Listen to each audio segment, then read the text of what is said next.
एक बार की बात है, एक घने जंगल में एक छोटी बकरी और उसका परिवार रहता था।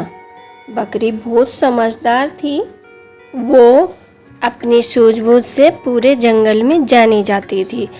वो इतनी समझदार होने के कारण भी इस जंगल में डर के रहती थी, क्योंकि उसी जंगल में एक जंगली गिद्ध रहता था। एक दिन बकरी अपने झुंड से दूर जंगल में घास खाने गई। वो घास खा ही रही थी, तभी उसको कुछ आवाज़ सुनाई दी। उसने सामने देखा, जंगली गिद्ध उसके सामने था। बकरी बहुत घबरा गई। उसने इधर उधर देखा, उसको कोई भी दिखाई नहीं दिया।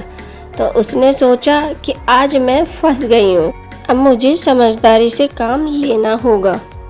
गिद्ध ने बकरी से कहा, ओ मूर्ख बकरी, मेरे लिए खाना लेके आओ।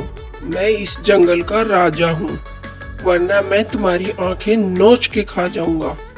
बकरी ने बड़े ही शांत मन से बोला, महाराज, मैं तो आप ही को ही खोज रही थी। भला मैं जंगल से बाहर इतनी दूर क्यों आती? जंगल में तो बहुत सारी जगह घास है, पर मुझे आपसे ही मिलना था। गिद्ध ने हंसते हुए कहा, हाँ, मुझे मूर्ख समझती हो बकरी? मुझसे भला क्यों मिलने आना होगा तेरा? महाराज, सुना है आपको चुटकुले बहुत पसंद है और मुझे बहुत सारे चुटकुले आते हैं। तो मैं सोच रही थी कि जंगल से बाहर चलते हैं, महाराज से भेंट भी हो जाएगी और मैं उनको चुटकुले भी सुना दूंगी, जिससे वो बहुत खुश होंगे। क्या क्या क्या कहा तूने? तुझे चुटकुले आते हैं? जल्दी सुनाओ, मुझे चुटकुले सुनने का बहुत शौक है। गिद्ध बकरी के जाल में फंस चुका था। बकरी ने गिद्ध को खूब सारे चुटकुले सुनाए, जिससे गिद्ध का हंस हंस के बुरा हाल हो गया। गिद्ध ने बकरी से बोला, बहुत अच्छा नन्ही बकरी, तुम तो बहुत समझदार हो।